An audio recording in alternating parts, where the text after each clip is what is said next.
Mesdames, Messieurs, c'est TQS-AM. Il y a Martin Deschamps et il y a Laurent Paquin qui est là. Monsieur Paquin, soyez le bienvenu. Merci.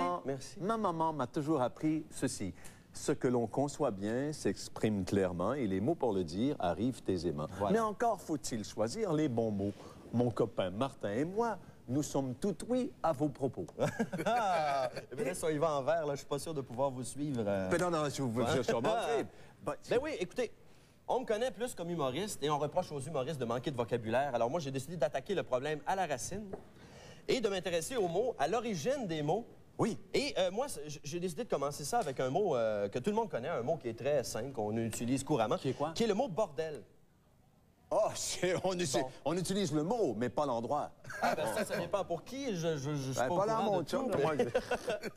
Eh bien, le mot bordel vient de l'époque du roi Louis IX, qui est devenu par la suite Saint-Louis. Saint-Louis. Ben oui, voilà. En fait, c'est-à-dire que sa femme, Marguerite de Provence, a demandé à Louis IX de faire expulser de Paris toutes les prostituées, mais les prostituées sont restées quand même. Et à ce moment-là, le roi a décidé de leur imposer une taxe spéciale. Et c'est là que les prostituées ont quitté Paris. Comment tu sais que les prostituées sont restées là, toi? Ben, c'est pour moi, j'étais pas là à l'époque, hein, mais bon. Enfin, il semblerait qu'elles sont restées. Et quand on a décidé de leur imposer une taxe, c'est là qu'ils ont décidé de partir, finalement. Et se sont installés en banlieue de Paris, dans des espèces de loges en planches qu'on appelait des bars, qui venaient de l'anglais board.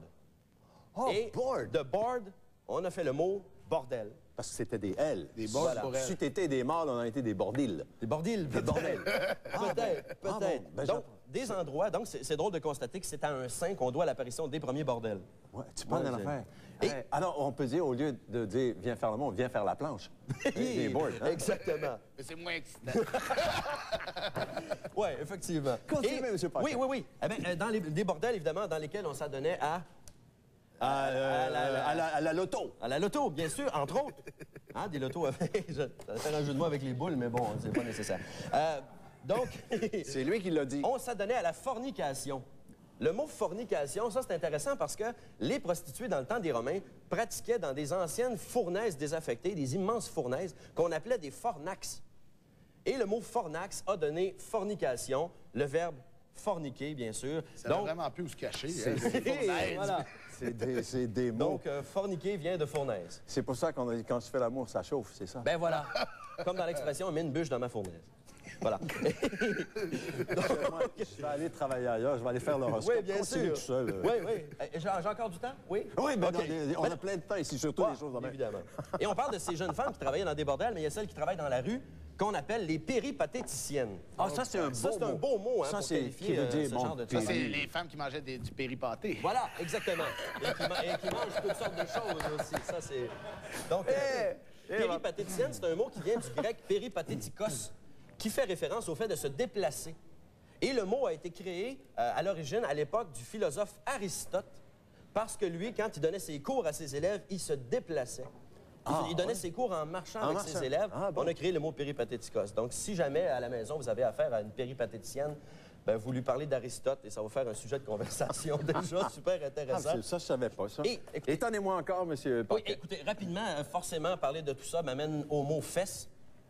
Au mot « fesse » qui, à l'époque, au 16e siècle, c'est un mot qui était hyper mal vu, alors que le mot « cul » est employé quotidiennement. D'où culotte, etc. D'où la Ben oui. lettre.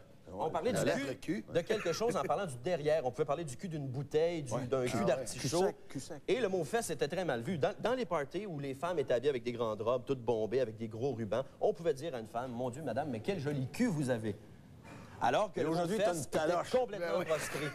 Et ça m'amène à un mot, au nouveau mot du jour. Ça, le nouveau mot du jour, c'est le fun parce que ça nous permet de connaître un nouveau mot. Vous pouvez l'utiliser cette semaine chez vous à la maison. Quel est ce nouveau mot? Et accessoirement, faire suivre votre beau-frère dans un party de famille. Et c'est le mot calipige. Là, ben, c'est À l'envers. Il est à l'envers. Il est à l'envers. Il est à Le l'envers. mot calipige. Mais voir les calipiges à l'envers, c'est bien aussi. Voilà. C'est bien aussi. Calipige, ça vient de kalipougos, qui est un mot grec, qui veut dire tout simplement belle fesse. D'ailleurs, kalos, la racine grecque, kalos, Belle et veut pougé, dire qui belle. veut dire les fesses. C'est beau, hein, beauté. Donc, une personne calipige, c'est une personne qui a des belles fesses, comme dans la phrase très célèbre « Quand Jean-Pierre se déplace sur son plateau, il étale au grand jour tous ses charmes d'animateur calipige. » Ah ben. C'est pas moi qui ai écrit ça. De ce pas, je me déplace. Je vous remercie beaucoup. Je viens attention d'apprendre à vos calipis. 2 ou 3 jours. Ben oui, mais c'est-à-dire, à mon âge, il n'y a pas de danger, mais je vais me déplacer. Oui. Et je vais rencontrer Mme Ginette Blais. Hey, merci, Martin. Merci. Bon succès, hein? Puis n'oubliez pas, mesdames, messieurs, c'est lundi prochain au Spectrum. C'est ça? Oui. Merci, M. Paquin. Merci. Calipige, voilà, je dépose mes calipiges à quelque part et puis je vous dis bonjour, madame. Comment allez-vous, madame?